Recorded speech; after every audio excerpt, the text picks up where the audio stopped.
So hello everyone. तो इस lecture के अंदर अब हम आज अपना पहला डेटा स्ट्रक्चर पढ़ेंगे, ठीक है, और उसका नाम है लिस्ट। तो डेटा स्ट्रक्चर कुछ नहीं होता, मैं आसान भाषा में बोलूँ तो आप डेटा स्ट्रक्चर का यूज़ कर कर उसके अंदर डेटा रख सकते हो, ठीक है। और एक से कई तरह के डेटा स्ट्रक्चर होते हैं, लिस्ट होता है, टपल होता है, हमारे पास डिक्शनरी होता है, ठीक है। तो आप इनमें से अभी हम आगे एक एक करके पढ़ेंगे ना। आज हम सबसे पहले देखते हैं कि लिस्ट क्या होता है। तो सबसे पहले देखते हैं कि लिस्ट बनती कैसे है, ठीक है। ये हम एग्जांपल लेके समझेंगे इस लिस्ट को। सपोज लिस्ट का कुछ भी नाम दे सकते हो। सपोज मैंने लिस्ट का नाम दे दिया एल, ठीक है, एक वेरिएबल ले लिया। L equals to square brackets लगाने हैं आपको। ये जो होता है स्क्वायर ब्रैकेट्स, ये लिस्ट का सिंबल होता है, ठीक है। अभी हम आगे देखेंगे भी। पर अगर आपको एक लिस्ट बनानी है तो आप ऐसे इनिशियलाइज कर सकते हो एक लिस्ट को, ठीक है। ये इसका इनिशियलाइज कर दिया हमने लिस्ट को। एक और तरीका इनिशियलाइज करने का, ठीक है। ये हो गया हमारा मेथड नंबर 1, ठीक है। मैं इसमें m1 लिख देता हूँ। ये मेरा मेथड 1 हो गया। एक मेरे पास m2 भी होता है, मेथड 2। उस केस में आप क्या करोगे, l इक्वल्स टू कर दोगे लिस्ट फंक्शन। इसको चलो l1 बोल देता हूँ और इसको मैं लिस्ट 2 बोल देता हूँ, ठीक है। तो ये दोनों ही सही तरीके हैं, ठीक है। इन दोनों से ही आप लिस्ट बना सकते हो। किन्हीं से भी। मैं जनरली ये यूज करता हूँ मेथड इनिशियलाइज करने के लिए। बाकी कुछ भी कर सकते हो, कोई फर्क नहीं पड़ता। अब एक काम करते हैं, इससे पहले हम आगे बढ़े, दो चीजें चेक करते हैं। प्रिंट करवाते हैं L1, ठीक है, और ऐसे ही मैं प्रिंट करवाऊंगा टाइप ऑफ L1, ठीक है। या फिर एक काम करते हैं, 2 मिनट, हम यहीं पर टाइप ऑफ L1, ठीक है। ऐसे यहाँ पर L2 and type of L2, ठीक है। तो इस लाइन को मैं हटा देता हूँ। अब हमें प्रोग्राम रन करके देखता हूँ, देखते हैं हमारा आंसर क्या आता है, ठीक है। तो रन करा तो आंसर क्या आ रहा है। 2 मिनट, मैंने एक गलती यहाँ कर दी। मैंने यहाँ पे L12 लिख दिया जबकि यहाँ पे L2 आना चाहिए, तो एरर आ रहा है इसलिए। तो अब रन करा तो देखो क्या आ रहा है। L1 प्रिंट जब करा हमने, ये वाली स्टेटमेंट जब आई, तो L1 क्या आ रहा है, ये आ रहा है, ठीक है। और देखो ये बिल्कुल वही सिंबल है जो मैंने यहाँ पर बना रखा था। मैंने कहा था ना लिस्ट का सिंबल होता है। और अभी इस लिस्ट के अंदर कुछ भी स्टोर नहीं है, ठीक है। अभी हम आगे जब स्टोर करेंगे तो भी देखेंगे। पर आप देखो स्क्वायर ब्रैकेट्स के अंदर कुछ भी डेटा नहीं है ना, क्योंकि अभी हमने सिर्फ एम्प्टी लिस्ट इनिशियलाइज करी है। अभी हमने इस लिस्ट के अंदर अपना डेटा स्टोर करना स्टार्ट नहीं किया। अच्छा, और जो टाइप ऑफ L1 है वो क्या आ रहा है, लिस्ट आ रहा है, जो कि हम पढ़ ही रहे हैं। ये एक टाइप का डेटा स्ट्रक्चर है, ठीक है। और L2 के लिए हमने देखा तो L2 के लिए भी बिल्कुल सेम ऐसी एक आउटपुट आ गया, ठीक है। तो एक हमने ये देख लिया। अब हम इसमें डेटा स्टोर कर देखते हैं क्या होता है, ठीक है। मैं इन दोनों को हटा देता हूँ। चलो अब हम देखते हैं कि डेटा स्टोर कर सपोज कैसे स्टोर करते हैं। मैं सपोज L1 के अंदर स्टोर कर रहा हूँ, ठीक है। और स्क्वायर ब्रैकेट्स लगाएंगे और इस स्क्वायर ब्रैकेट्स के अंदर हम उस डेटा को लिखेंगे जो हमें डालना है, ठीक है। सपोज मैंने डाल दिया 1,2,3, ठीक है। और सपोज अब मैं आगे बोलूँ कि प्रिंट कर दो L1 को, ठीक है। तो एक बार रन कर देखते हैं क्या आता है। तो आ गया। अब देखो, अब आपको समझ आ रहा होगा कि मैंने क्यों यहाँ पर कहा था कि मेरा जो लिस्ट है वो एम्प्टी है। यहाँ देखो स्क्वायर ब्रैकेट्स के अंदर 1,2,3 दिख रहा है ना आपको, पर यहाँ पर ऐसा कुछ भी नहीं है। क्यों? क्योंकि यहाँ पर हमने एम्प्टी लिस्ट इनिशियलाइज करी थी। ये भी इनिशियलाइजेशन ही है, यहाँ पर भी एक तरह से हम इनिशियलाइज ही कर रहे हैं, ठीक है। कहने का मतलब ये कि अगर मैं यहाँ पर इन दोनों को हटा भी दूं तो भी आंसर सेम ही आएगा, ठीक है। यहाँ पर हमने ओवरराइड कर लिया था। पहले हमने L1 को यहाँ पर ये डिफाइन करा और उसके बाद मैंने यहाँ पर L1 को ये डिफाइन करा। तो अब जब मैं L1 को प्रिंट करूंगा तो ये वाला आंसर प्रिंट होगा, ठीक है। तो ये भी इनिशियलाइजेशन ही है, इनिशियलाइज ही किया हमने, ठीक है। कभी कभी हमें क्वेश्चन में एम्प्टी लिस्ट चाहिए होती है और उस पर हम कुछ आगे काम करने वाले होते हैं तो हम ये कर लेते हैं यूज। अगर हमें पता है लिस्ट क्या है तो हम ऐसे कर सकते हैं। तो L1 मैंने ऐसे डिफाइन कर दिया और मैंने करा प्रिंट L1 कर दो, तो L1 प्रिंट हो गया। अच्छा, लेकिन हम और भी चीजें कर सकते हैं। सिर्फ यहाँ पे इंटीजर नहीं, और भी चीजें आ सकती हैं, मतलब कैसे भी कॉम्बिनेशन। सपोज एक मैं यहाँ पर फ्लोट दे दूँ 4.234, ठीक है। मैं यहाँ पर स्ट्रिंग भी दे सकता हूँ, ठीक है। मैं बोल दूँ हेलो, ठीक है।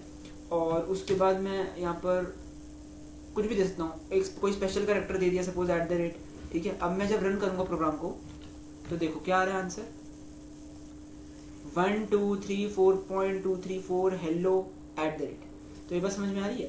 तो कुछ भी स्टोर कर सकते हैं यहाँ पे, कोई फर्क नहीं पड़ता। ऐसा नहीं है कि सिर्फ इंटीजर कर सकते हैं, जो स्टोर करना है करो, ठीक है, वो एक लिस्ट के अंदर आप स्टोर कर सकते हो, ठीक है। चलो तो ये तो हमने देख लिया। अभी तक हमने देख लिया कि अब हमें लिस्ट को इनिशियलाइज अगर करना है तो वो कैसे होती है, ठीक है। और अगर हमें लिस्ट के अंदर कुछ डेटा को स्टोर करना है तो हम ऐसे स्टोर कर सकते हैं, ठीक है। अब क्या हम डेटा को सिर्फ ऐसे ही स्टोर कर सकते हैं? नहीं, और भी तरीके करने के। तो अब हम आते हैं कि लिस्ट के कुछ ऑपरेशंस होते हैं, ठीक है, जो हम लिस्ट के ऊपर पढ़ते हैं। तो मैं इन सबको भी कमेंट आउट कर देता हूँ, ठीक है।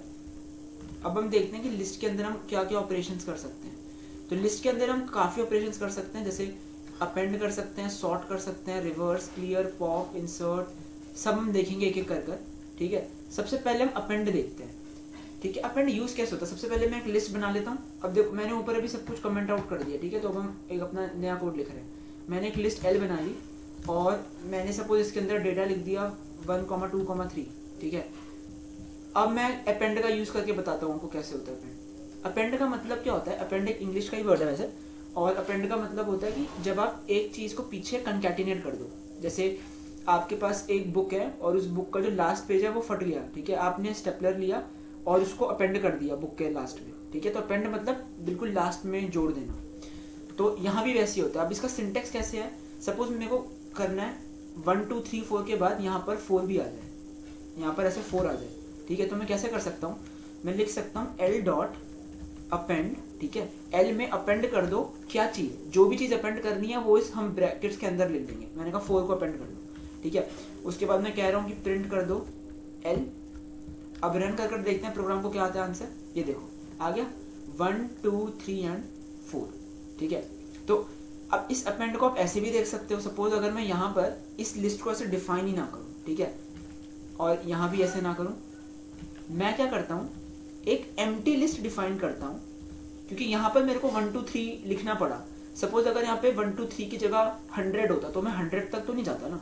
तो मैं क्या करता हूँ, एक एम्प्टी लिस्ट डिफाइन कर देता हूँ। या तो मैं ऐसे कर सकता हूँ, ठीक है, लेकिन मैं जब खुद कोडिंग करता हूँ तो मैं ये यूज करता हूँ, तो मैं ऐसे ही डिफाइन करूंगा, ठीक है। तो मैंने एक एम्प्टी लिस्ट डिफाइन कर दी और अब मैं क्या कह रहा हूँ, for I in range of, मेरे को 100 तक जाना है 1 से लेके, तो 1 स्टार्टिंग पॉइंट दे दिया और 100 + 1 = 101, ठीक है। तो अब मैं क्या बोलूंगा कि लिस्ट के अंदर L के अंदर अपेंड कर दो क्या चीज, जो मेरी करंट आई की वैल्यू होगी। ये बात समझ में आ रही है? आई 1 होगा, 2 होगा, 3 होगा, तो बारी बारी सब अपेंड होते जाएंगे। तो अब मैं जब प्रिंट कराऊंगा लिस्ट को, तो अब देखना हमारा आंसर क्या आएगा। ये देखो मैं बड़ा करके दिखा देता हूँ, ये देखो प्रॉपर लिस्ट आ गई, 1 2 3 4 से लेके यहाँ 100 तक आ गई हमारी लिस्ट, ठीक है। तो आप ऐसे अपेंड करा सकते हो। अब इसको मैं ऐसे तो नहीं करता ना कि मैं खुद टाइप कर रहा हूँ 1 से 100 तक, तो ऐसे में हमने फॉर लूप का यूज कर लिया। तो यहाँ पे फिर L डॉट अपेंड एक समझ आ रहा है कि हाँ कितना अच्छा यूज है इसका। नहीं तो फिर यहाँ पर मेरे को लिखना पड़ता कि 1 2 3 100 तक, और 100 क्या, अगर 1000 है तो 1000 तक थोड़ी ना लिखूंगा मैं। तो ये हमने L डॉट अपेंड देख लिया क्या होता है, ठीक है। नेक्स्ट हम देखते हैं सॉर्ट, ठीक है। इसको मैं भी वो कर देता हूँ कमेंट आउट, ठीक है। मैंने एक लिस्ट बना ली कि L = कुछ भी उसमें रैंडम नंबर्स लिख लिए, फॉर एग्जाम्पल मतलब 1, 4, 2, 77, 3, 45, 23, ठीक है। अब मेरे को क्या करना है, मैं चाहता हूँ कि यार ये ना मैं इसे सॉर्टिंग कर दूँ। सॉर्ट का मतलब क्या होता है कि छोटे से बड़ा या बड़े से छोटा, ठीक है, एक पर्टिकुलर असेंडिंग या डिसेंडिंग ऑर्डर में सॉर्ट कर देना, ठीक है। तो उसके लिए हमारे पास एक और फंक्शन है, वो क्या हमारे पास सॉर्ट फंक्शन, ठीक है। सॉर्ट एक इसका इनबिल्ट लिस्ट का एक एट्रीब्यूट आता है। तो इसको हम कैसे यूज करते हैं, जैसे हमने L डॉट अपेंड किया ऐसे ही हम क्या करेंगे, L डॉट सॉर्ट। अब सॉर्ट के अंदर कोई आर्ग्यूमेंट नहीं रहेगी। आर्ग्यूमेंट क्या होता है, जैसे यहाँ पर मैंने L डॉट अपेंड के अंदर I लिखा है ना, तो I को हम आर्ग्यूमेंट बोलते हैं कोडिंग के अंदर, ठीक है। तो यहाँ पर कोई आर्ग्यूमेंट नहीं जाएगी और समझ भी आ रहा है, कोई सेंस ही नहीं है। सॉर्ट तो क्या करेगा कि भाई इस लिस्ट को सॉर्ट कर देगा असेंडिंग ऑर्डर में, सबसे छोटा वाला सबसे पहले आएगा, फिर उससे बड़े वाला एंड सो ऑन, ठीक है। तो सॉर्ट करवा दिया। अब मैं क्या कह रहा हूँ कि प्रिंट करवा दो मेरी लिस्ट को, ठीक है। अब हम रन करके देखते हैं कि आंसर आता है। देखो तो सॉर्ट होगी मेरी लिस्ट 1 2 3 4 23 47 एंड 77, ठीक है।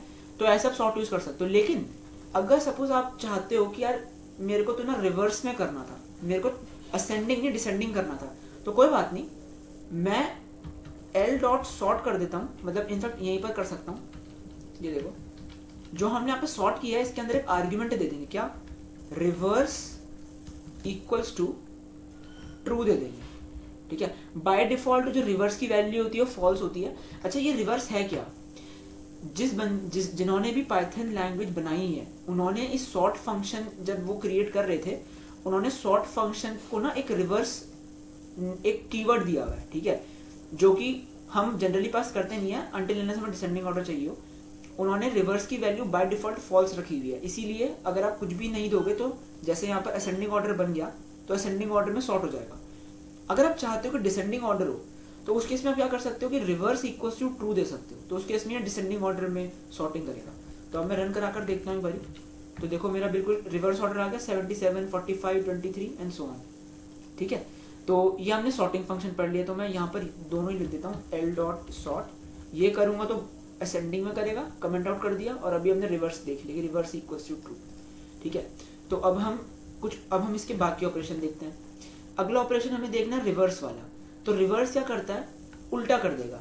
इंग्लिश वर्ड है नॉर्मल, तो मैंने जल्दी से एक लिस्ट बना ली, कुछ भी बना ली कि 1, 2, 5, 3, 4 कोई भी, और मैं कह रहा हूँ कि एल डॉट रिवर्स कर दो, ठीक है। तो ये क्या करेगा, इस लिस्ट को उल्टा कर देगा। और अब मैं अगर सपोज प्रिंट करवा लूँ अपनी लिस्ट को, ठीक है, तो देखते हैं आंसर क्या आता है। तो देखो मेरा उल्टी होगी लिस्ट बिल्कुल, 1, 2, 5, 3, 4 हमारी लिस्ट थी, ये क्या बन गई 4, 5, 4, 3, 5, 2, 1 उल्टी हो गई बिल्कुल।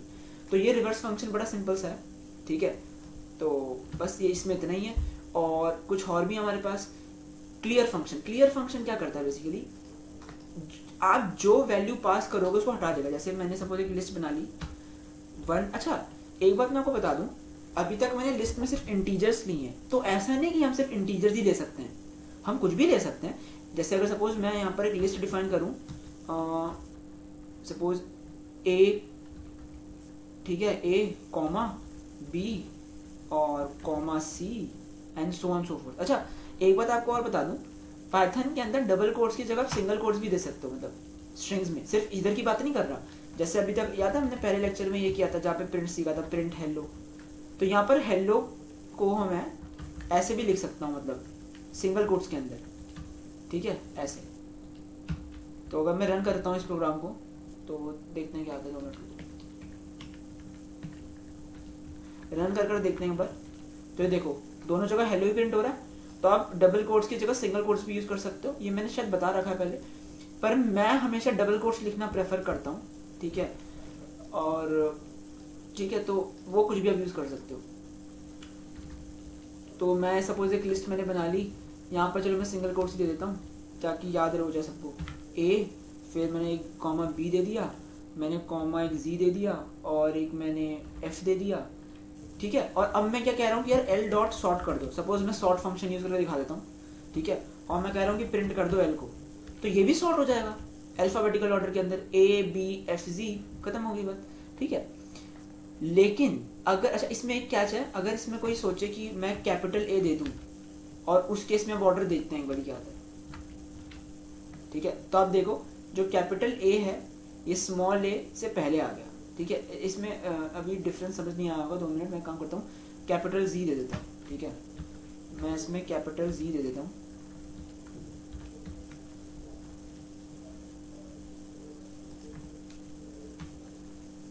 ठीक है। और अब रन करके देखते हैं, तो आप देख रहे हो ए कैपिटल जी और फिर स्मॉल ए। तो यहाँ पर कोई सोच सकता है ना कि यार जी तो ए से बाद में आना चाहिए था, तो पहले क्यों आ रहा है, क्योंकि कैप्स लॉक में है, कैपिटल्स में है।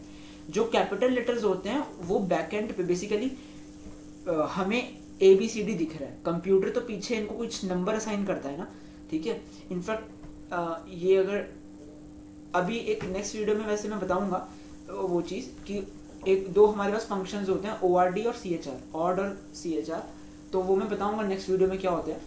लेकिन उसकी हेल्प से हम ये पता लगा सकते हैं कि इनके कॉरस्पॉन्डिंग पीछे वैल्यू क्या है, एस की वैल्यू बोलते हैं, एस की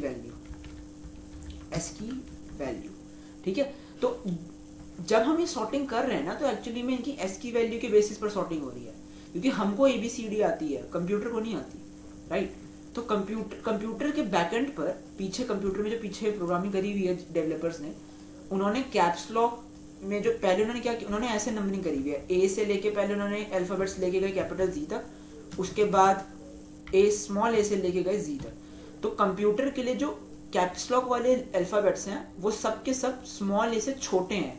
छोटे के सेंस में उनकी जो एस की वैल्यू होगी वो कम होगी। जैसे कैपिटल ए की एस की वैल्यू 67 होती है, ठीक है, और जो कैपिटल ए होता है इसकी वैल्यू 95 होती है। सॉरी, स्मॉल ए की वैल्यू, जो स्मॉल ए होता है इसकी वैल्यू 95 होती है एस की। ये अगली वीडियो में देखेंगे हम, लेकिन यहाँ पर समझ आ रही है क्योंकि 95 67 से बड़ा है और ऑफ कोर्स कैपिटल जी की भी छोटी वैल्यू रहेगी फिर, तो इसीलिए इसने यहाँ पर कैप्स लॉक वालों को पहले डाल रखा है सॉर्टिंग में। तो बस ये इस बात को थोड़ा ध्यान रखना। तो यहाँ पर अभी हम देख रहे थे कि अभी तक ऊपर मैंने सिर्फ इंटीजर्स लिए थे, तो हम ऐसे करेक्टर्स भी ले सकते हैं, ठीक है। इनफैक्ट करेक्टर्स के साथ इंटीजर भी ले सकते हैं। फर्क ये है कि जो सॉर्टिंग होगी वो कैसे होगी। 2 मिनट, ग्रेट, इंटीजर नहीं ले सकते।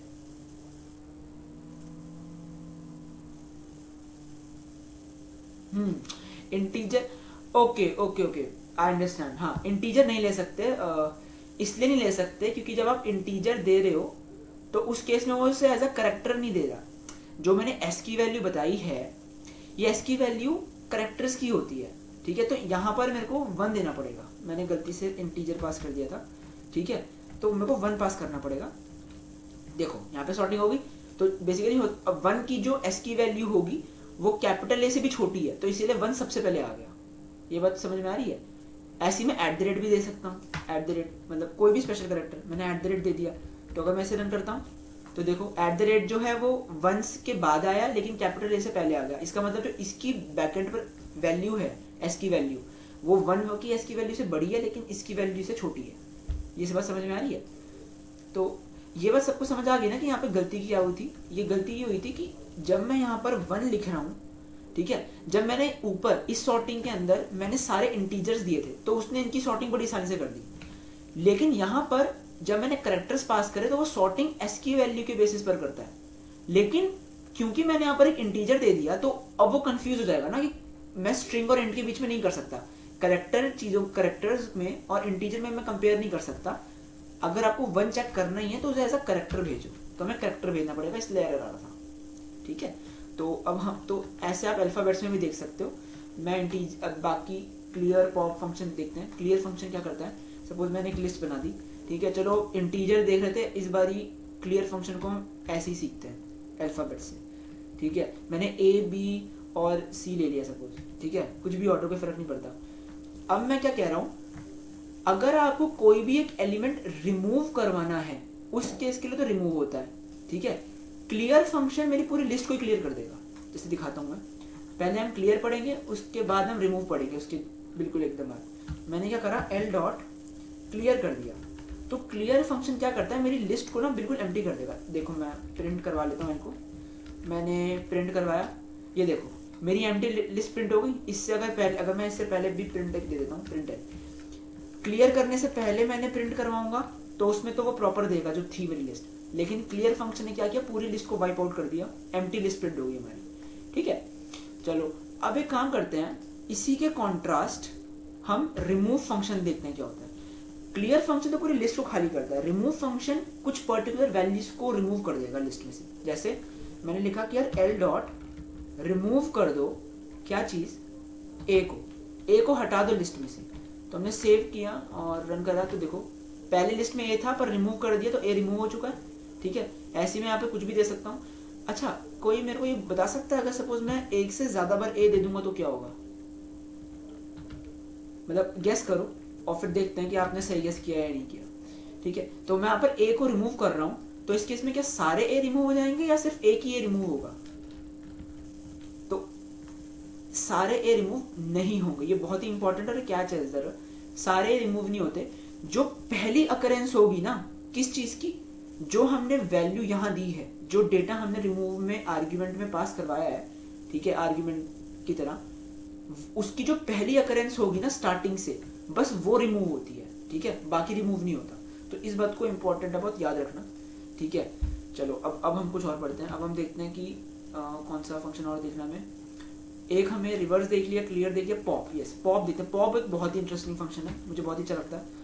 पॉप फंक्शन क्या करता है, आप जो वैल्यू पास कराओगे ना उसको पॉप आउट कर देता है, ठीक है। जैसे जैसे जो काम रिमूव करता है ना, बेसिकली जो काम रिमूव कर रहा है बिल्कुल same exactly same functionality pop की होती है, बस एक फायदा और होता है कि वो जो वैल्यू को रिमूव कर रहा होता है ना वो उसको रिटर्न भी कर देता है।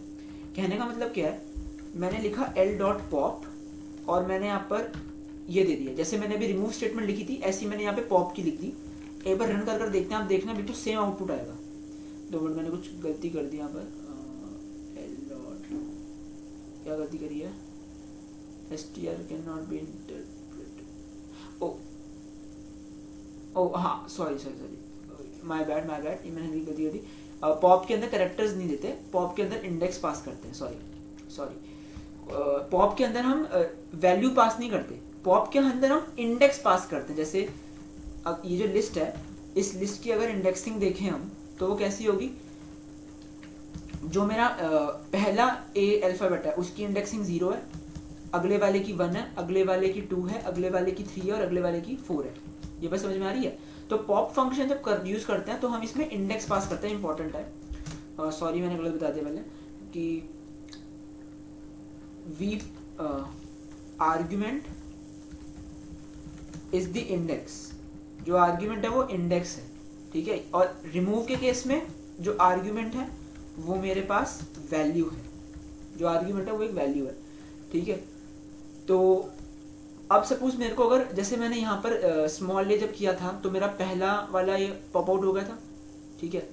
तो अगर मैं इसमें इंडेक्स 0 पास करूंगा तो जैसे यहाँ पर रिमूव हो गया था ऐसे यहाँ पर भी रिमूव ही हो जाएगा। अब देखना, अगर मैं अभी रन करता हूँ प्रोग्राम तो देखो बिल्कुल सेम आउटपुट आ रहा है जो यहाँ पे आ रहा था, ये हमारा रिमूव के कॉरेस्पॉन्डिंग आ रहा था और ये हमारा पॉप के कॉरेस्पॉन्डिंग आ रहा है, तो बिल्कुल सेम आउटपुट आ रहा है। तो फर्क क्या है, पॉप फंक्शन इतना अच्छा क्यों लगता है मेरे को, क्योंकि ये रिटर्न भी करता है। जो वैल्यू इसने रिमूव करी है ना उस वैल्यू को आप रिटर्न का मतलब क्या होता है, यहाँ पर दिख नहीं रहा, हम जब ये एल डॉट पॉप कर रहे हैं ना ये एक चीज को रिटर्न कर रहा है जिसको हम स्टोर करवा सकते हैं। जैसे मैं यहाँ पर एक बोल देता हूँ कि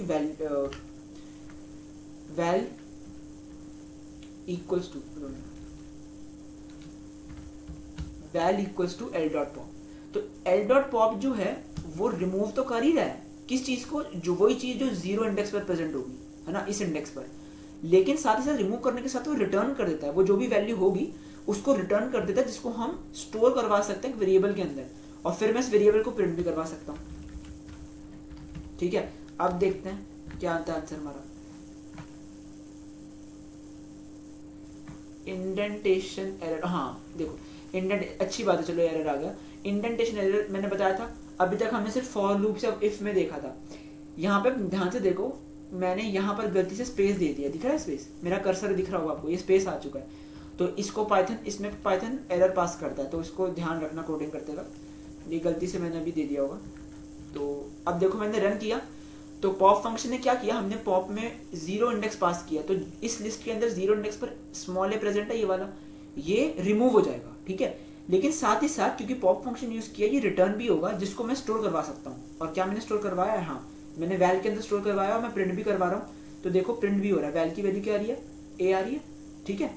तो ये पॉप फंक्शन की पावर है। तो रिमूव फंक्शन अगर भूल भी जाओ कभी तो पॉप फंक्शन तो कभी मत भूलना, क्योंकि ये रिमूव का तो काम कर ही सकता है, ठीक है। फर्क यह है कि यहाँ पर हम वैल्यू पास करते हैं और यहाँ पर हम इंडेक्स पास करते हैं पॉप के अंदर, ठीक है। तो अब हम एक और एग्जांपल देखते हैं, और कौन से फंक्शन है जो हमें देखने हैं। तो हम अपेंड सॉर्ट देख चुके हैं, रिवर्स क्लियर पॉप देख चुके हैं, रिमूव। तो अब एक दो फंक्शन रहते हैं, कुछ हमारे रहते हैं, जैसे एक हमारे पास रहता है इंसर्ट फंक्शन, काउंट फंक्शन, ठीक है। तो सबसे पहले मैं काउंट और एक्सटेंड बताऊंगा क्योंकि काफी इंपॉर्टेंट है। तो मैं काउंट वाला बताता हूँ पहले। तो मैंने एक लिस्ट बना ली, ठीक है, और इनफैक्ट यही वाली लिस्ट ले लेता हूँ जो भी जस्ट मैंने बनाई थी यहाँ पे, ठीक है, और कंट्रोल मैं कॉपी कर लेता हूँ,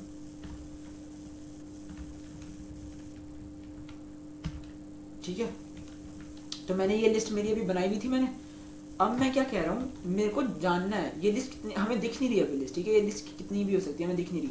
मेरे को ये जानना है कि मेरी एल लिस्ट के अंदर ए कितने प्रेजेंट है। तो मैं क्या बोल सकता हूँ कि प्रिंट कर दो, ठीक है। अगर मेरे को एक वेरिएबल के अंदर सपोज मेरे को वैल्यू आंसर, जो मेरा आंसर है उसको अगर स्टोर करवाना है तो मैं सीधा लिख सकता हूँ कि l डॉट काउंट, ठीक है। जैसे हमारा पॉप फंक्शन रिटर्न करता था, है ना, हम उसको स्टोर करवा सकते हैं उसकी वैल्यू को, तो ऐसे ये भी रिटर्न करता है। और जो ये रिटर्न करता है वो क्या होता है, l dot count of a। हमने कहा कि लिस्ट के अंदर ये वाली चीज का काउंट कितना है, कितनी बार ये चीज प्रेजेंट है ना, इसकी क्वांटिटी कितनी है, वो चीज रिटर्न करता है ये, जिसको मैं स्टोर भी करवा सकता हूँ, जिसको मैं प्रिंट भी करवा सकता हूँ। ये बात समझ में आ रही है? तो रिटर्न, क्योंकि प्रिंट यहाँ पर हम प्रिंट क्या कर रहे हैं, प्रिंट हम वो कर रहे हैं जो इस चीज का आंसर है। इस चीज का आंसर क्या हमें मिलेगा, हाँ, क्यों, क्योंकि ये चीज रिटर्न करती है। याद है जब हम ये करते थे प्रिंट ट्रू एंड फॉल्स, तो यहां पर जो ये ट्रू एंड फॉल्स है ये भी रिटर्न ही तो करता है। ट्रू एंड फॉल्स एक स्टेटमेंट थी जिसका जो आंसर आता है वो रिटर्न होता है एज फॉल्स, और फिर हमारा आंसर प्रिंट हो जाएगा, ठीक है। तो ऐसे ही यहाँ भी रिटर्न हो रहा है। तो एक बार इस प्रोग्राम को रन कर देखते हैं क्या आता है। तो मैंने रन कर देखा तो इसने बता दिया कि 3 टाइम्स जो काउंट है वो 3 है, यानी कि इस लिस्ट के अंदर मेरा जो ये वाली चीज है a, ये 3 बार प्रेजेंट है। और बिल्कुल सही बात है, 3 बार प्रेजेंट है, ठीक है। तो ये हमने काउंट फंक्शन देख लिया। अच्छा, अब एक एक्सटेंड फंक्शन देखते हैं, और ये बहुत ही इंपॉर्टेंट है, ठीक है। इसके 2 यूजेस हैं एक्सटेंड फंक्शन के, देखते हैं। एक्सटेंड फंक्शन, तो मैंने एक लिस्ट बना ली, और यहाँ पर मैं लिस्ट बनाता हूँ सपोज ऐसी कि हेलो, ठीक है। और उसके बाद मैं दे देता हूँ एक सिंगल कैरेक्टर ए दे दिया, ठीक है। मैंने सपोज 1 दे दिया, मैंने 2 दे दिया, 3 दे दिया, ठीक है। और मतलब बस, ठीक है, काफ़ी है इतना। अब मैं क्या कहता हूँ, मेरे पास एक लिस्ट एक और है, मेरे पास एक L2 है, इसको मैं L1 बोल देता हूँ और इसको मैं L2 बोल देता हूँ, ठीक है। तो L2 मैंने सपोज डिफाइन कर दी, मतलब 344, और सपोज एक मैंने यहाँ पर B भी दे दिया। अब मैं चाहता हूँ कि लिस्ट 1 में ना ये वाली लिस्ट अपेंड हो जाए, ठीक है, यानी कि ये लिस्ट को हम उठाकर इस लिस्ट के पीछे चिपका दें, ठीक है। इसका हम उल्टा भी कर सकते हैं। तो जो भी आपको करना है उस हिसाब से हमें आंसर लिखना पड़ेगा। अगर मैं चाहता हूं कि इस लिस्ट पर मुझे अपेंड करानी दूसरी लिस्ट, तो मैं क्या लिख सकता हूं कि L1 में अपेंड करवानी, तो L1 हमारी मेन लिस्ट होगी जिस पर काम करना है। L1 डॉट एक्सटेंड कर दो इस लिस्ट को, और हमने आर्ग्यूमेंट में हम वो लिस्ट पास कर देंगे जो हमें अपेंड करनी है, L2, ठीक है। अब इसके बाद में सपोज अगर प्रिंट करवा लूं L1 को, तो आप देखना क्या हो जाएगा, ठीक है। तो जो मेरी L1 है वो ये तो पहले से ही थी, इतनी हेलो A13 ये तो पहले से ही प्रेजेंट था, और इसमें 344B जो है वो अपेंड हो गया, तो उसे हम बोलते हैं कि एक्सटेंड हो गया, राइट। अच्छा, अब एक काम करते हैं, इसके अंदर मैं क्या करता हूँ, ITG डाल दिया, और एक बार अब रन कर देखते हैं क्या आता है, ठीक है। तो हमने करेक्टर डाल लिया, तो यहाँ भी क्या हो गया, उसने ये तो पहले से ही था और उसके अंदर उसने ये चीज अपेंड कर दी, ठीक है। तो आई थिंक अभी समझ आ गया होगा। ऐसे मैं इसको उल्टा भी कर सकता हूँ, यहाँ पर मैं L2 कर देता हूँ, अगर मेरे को L2 में अपेंड करवाना था तो यहाँ पे L1 कर दिया और प्रिंट भी L2 करवा लेता हूँ। इसको भी रन कर देख लेते हैं। तो यहाँ पर L2 मेरी ये थी पहले से, और उसके पीछे ये अपेंड हो गया, ठीक है। तो ये तो एक होगा कि जब हमें लिस्ट को एक्सटेंड करवाना है एक दूसरी लिस्ट उसमें अपेंड करवा कर, ठीक है। एक चीज और होती है जिसको आप यूज कर सकते हो, ठीक है। जनरली एक्सटेंड इसीलिए यूज होता है वैसे, जो मैंने अभी बताया, पर एक काम आप और कर सकते हैं एक्सटेंड से, बड़ा इंटरेस्टिंग। सपोज मैंने एक लिस्ट बना ली मैंने, और मैंने सपोज दे दिया L1 कह रहा हूँ, कुछ भी, मतलब 1, 2, 3, हेलो दे दिया, ठीक है। मैं फ्लोट नंबर भी दे सकता हूँ, ठीक है। अब मैं क्या कह रहा हूँ कि L को एक्सटेंड करवाओ, रादर देन कि मैं इसके अंदर एक दूसरी लिस्ट पास कर रहा हूँ, मैं इसके अंदर अगर एक स्ट्रिंग पास कर दूं, ठीक है, और सपोज स्ट्रिंग अब ITG पास कर दिया, इस केस में आंसर स्पेक्यूलेट करोगे आप तो मोस्ट प्रोबेबली गलत ही कर रहे होगे। आप सोचोगे कि इसके पीछे आके ITG लग जाएगा, जबकि कुछ डिफरेंट होने वाला है। और वो डिफरेंट क्या होने वाला है, 2 मिनट, मैंने प्रिंट नहीं करवाया, ठीक है। अब रन करवा के देखते हैं, तो अब आपको समझ आएगा कि डिफरेंस क्या हो रहा है। इस बार ITG ब्रेक डाउन होकर अपेंड हो रहा है, ठीक है, तो ये यहाँ पर कैच है और कभी कभार हम इस चीज को यूज कर सकते हैं कुछ कुछ क्वेश्चंस में, कभी कभी, ठीक है। और तो हुआ क्या, जब आप स्ट्रिंग पास करते हो ना, तो स्ट्रिंग को ये बिल्कुल जितने भी करेक्टर्स होते हैं स्ट्रिंग के, उन सब में ब्रेक डाउन कर देता है और फिर हर एक करेक्टर बाय करेक्टर उसे अपेंड करता है एल के अंदर, ठीक है। अगर सपोज मैं ITG इसके बाद दे दूं स्पेस, इसके बाद दे दूं चैनल, ठीक है, इसको रन कर देखने क्या आता है, ये देखो तो क्या आया, ITG उसके बाद स्पेस था, तो देखो स्पेस भी आया हुआ है, और उसके बाद ये चैनल के हर एक जितने भी कैरेक्टर्स हैं सिंगल बाय सिंगल अपेंड हो रहे हैं उसके अंदर, लिस्ट के अंदर, ठीक है। तो ये कभी कभार कुछ क्वेश्चन में यूजफुल होता है, तो ये प्रॉपर्टी के बारे में पता होना चाहिए हमें कि ऐसे भी एक्सटेंड काम करता है, ठीक है। तो अच्छा, एक लिस्ट की प्रॉपर्टी है जो मैं शेयर करना चाहता हूँ। सपोज अगर मेरे पास लिस्ट है कोई, और फर्क नहीं पड़ता वो कैसी भी हो, 1,2, ठीक है, कॉमा 4 पॉइंट इतना, ठीक है, कॉमा हेलो, ओके। अगर मैं चाहता हूं मेरे को लिस्ट प्रिंट करवानी है, तो एक तो मैं ऐसे प्रिंट करवा सकता हूँ, लेकिन ये थोड़ा अच्छा नहीं लगता कभी कभी देखने में, और बात अच्छे लगने की नहीं है। कभी जब आप फ्यूचर में क्वेश्चन सॉल्व करोगे तो आपको ये बोला जाएगा, इंस्ट्रक्शंस होंगे कि आपको जो लिस्ट है वो प्रिंट करवानी है स्पेस सेपरेटेड, ठीक है, यानी कि लिस्ट में जितने भी एलिमेंट्स हैं उनको प्रिंट करवाने हैं एक ही लाइन के अंदर, और उनके बीच में एक स्पेस होना चाहिए सेपरेशन के लिए। तो उसके लिए आपके पास दो तरीके हैं, ठीक है, अभी मैं इसको उठा रहा हूँ। उसके लिए दो तरीके क्या कर सकता हूँ, फॉर I इन रेंज, हम अभी तक रेंज करते थे, यहाँ भी चलो एक नया कॉन्सेप्ट सीखने को मिल जाएगा। अभी तक हम फॉर लूप कैसे यूज करते थे, फॉर I इन रेंज, ठीक है। अब मैं क्या कहने जा रहा हूँ, फॉर I इन रेंज की जगह L, ठीक है, फॉर I इन L, ठीक है, प्रिंट करो, अभी मैं एक्सप्लेन कर रहा हूं 2 मिनट, प्रिंट करो I को, ठीक है, और मैं एंड स्टेटमेंट दे देता हूं, और एंड स्टेटमेंट में खाली नहीं छोड़ता, स्पेस दे देता हूं, क्योंकि मैंने अभी जस्ट बोला था ना कि स्पेस सेपरेटेड चाहिए, ठीक है। इस प्रोग्राम को अब रन करते हैं, तो देखो जितने भी एलिमेंट्स थे वो सारे स्पेस सेपरेटेड आ गए, और यही हमको चाहिए था, राइट। अच्छा, यहां पर हुआ क्या, for I in L, L है क्या, L बेसिकली ये है ना 1,2,3, 3 नहीं है, 4.234 और हेलो, ठीक है। तो जो मैंने यहाँ पर L लिखा हुआ था, अभी L की जगह मैं ये भी तो लिख ही सकता हूँ, एक ही बात है ना। तो फॉर I इन दिस, ये है क्या, ये एक लिस्ट है, ठीक है, ये एक इटरेबल लिस्ट है। लिस्ट जो होती है वो इटरेबल होती है, जैसे हम याद है हमने स्ट्रिंग में इटरेबल पढ़ा था, तो मैंने इसका क्या मतलब बताया था, इटरेबल बेसिकली जिसके थ्रू हम ट्रेवल कर सके, है ना। तो ये भी बता देता हूँ, इटरेबल आज तक हमने एक पढ़ा था कि स्ट्रिंग होता है, आज हमने ये भी देख लिया कि लिस्ट भी इटरेबल होती है। क्यों, क्योंकि लिस्ट के थ्रू आप ट्रेवल कर सकते हो। अभी आप इस एलिमेंट पर हो, उसके बाद आप इस वाले एलिमेंट पर आ जाओगे, फिर आप इस वाले एलिमेंट पर आ जाओगे, ठीक है, तो आप ऐसे ट्रेवर्स कर सकते हो ना, तो इसी को इटरेबल बोलते हैं, ठीक है। अच्छा, तो हम क्या कह रहे हैं कि फॉर I इन इनफैक्ट मैं एक चीज और बताना चाहता हूं, जो हम ये लिखते थे ना, फॉर I इन रेंज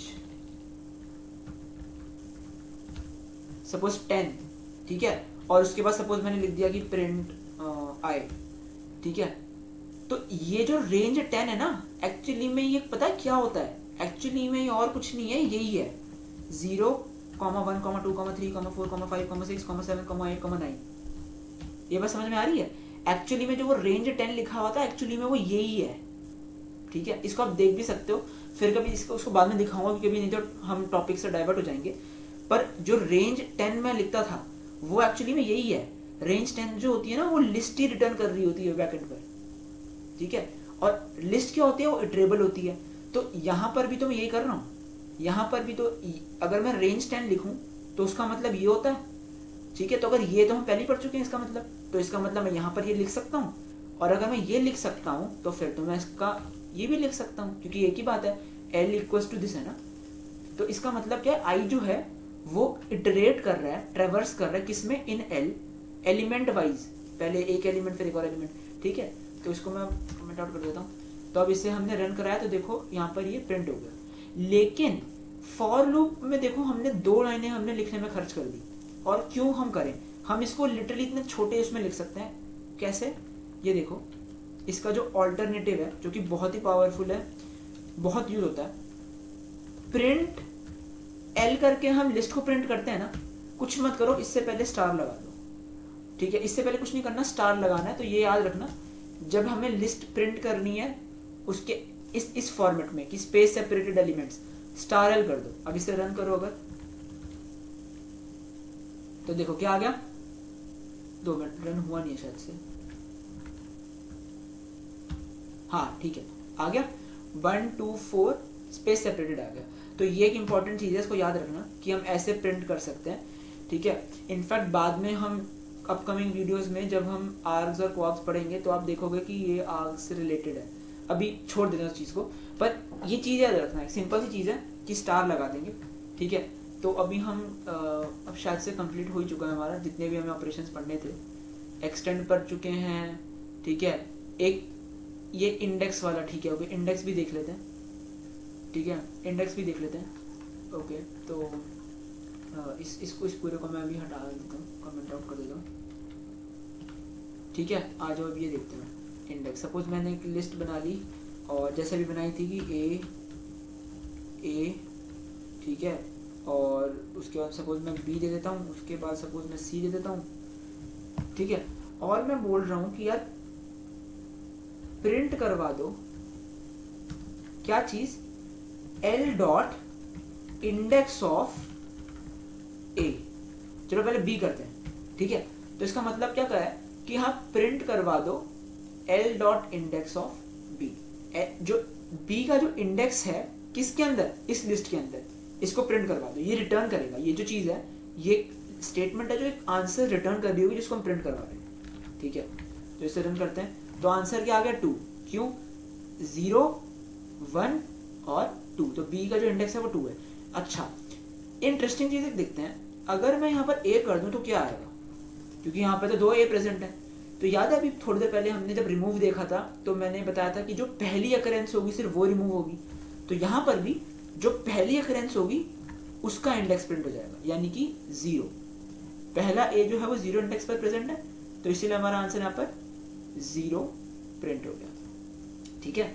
तो यहाँ पर हमारे अब ये सारे ऑपरेशंस जो है वो कंप्लीट हो जाते हैं, ठीक है।